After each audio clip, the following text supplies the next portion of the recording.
Imagine waking up one morning and realizing that the life savings that could buy you a house yesterday can no longer afford a loaf of bread today. You get your paycheck, but the places it will go are already decided the moment it hits your hand. People carry money not in wallets, but in wheelbarrows. This is not a dystopia. This is hyperinflation. And it has happened far more often than we like to believe. We are used to seeing money as something stable, something reliable. But history tells us otherwise. Money is not as solid or permanent as we think. And the worst cases of hyperinflation did not just destroy bank accounts. They destroyed societies, states, and lives. Now let's look at a real story. And as you listen, remember this. Inflation does not always arrive screaming.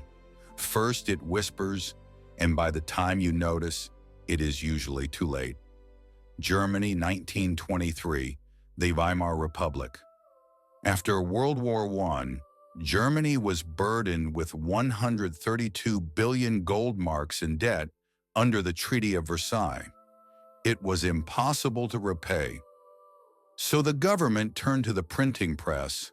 At first, it seemed like a good idea. Then prices doubled, they quintupled, and then everything spun out of control. By 1923, a single loaf of bread cost 200 billion marks. People burned money to stay warm. Children played with stacks of banknotes. The middle class watched their lifetime savings disappear in weeks. But the real collapse was not just financial. Trust collapsed. When a society loses faith in its currency, everything falls apart. This chaos created space for extremes. Just 10 years later, Hitler came to power. Zimbabwe, 2000s, sanctions, failed policies, and land reforms collapsed agriculture. The government turned to the same solution: printing money. By 2008, inflation reached 79.6 billion%. Prices doubled every 24 hours. $100 trillion banknotes were printed. Eventually, the local currency was abandoned entirely. Pensions were erased, industry collapsed, an entire generation fled the country. Only those with land, skills, and tangible assets survived. Hungary, 1946. The worst hyperinflation in recorded history. Prices doubled every 15 hours. Inflation reached 41.9 quadrillion%. The currency became so worthless that millions and billions meant nothing. In the end, the currency was abandoned. The middle class was wiped out. The past was erased. Venezuela, 2010s. An oil-rich nation brought down by corruption, price controls, and reckless monetary policy. By 2018, inflation exceeded 1 million%. Paychecks had to be spent the same day. Shelves were empty. Barter return. Millions left the country. Yugoslavia, 1990s. War, sanctions, and mismanagement. Monthly inflation hit 313 million%. Money was so worthless, people used it to light cigarettes. Survival required foreign currency.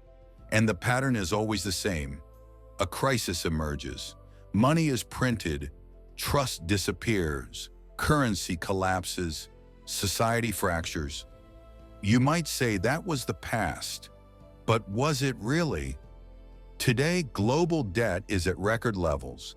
U.S. debt alone exceeds $34 trillion. Central banks printed trillions for years. It worked for a while. Then came 2021 and 2022. Inflation returned, rents rose, food became more expensive, wages fell behind. We are not in hyperinflation yet, but the mindset is dangerous. Printing money solves everything. Debt has no limit. Central banks will always save us. History shows how this ends. So what do we learn? First, real wealth is not paper. It is purchasing power, It is skill. It is tangible value. Second, money draws its value from belief.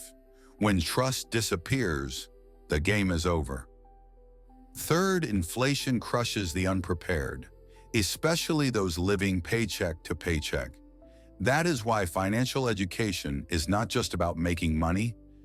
It is about protection, reducing debt, diversifying assets, understanding the system, not blindly trusting it, because inflation is a hidden tax, slow but merciless, and if you are unprepared, it silently steals your financial freedom. Now you see the pattern. And the next time someone says, "It can never happen here," you will know what to say. History does not repeat itself, but if you fail to understand it, it will crush you all the same.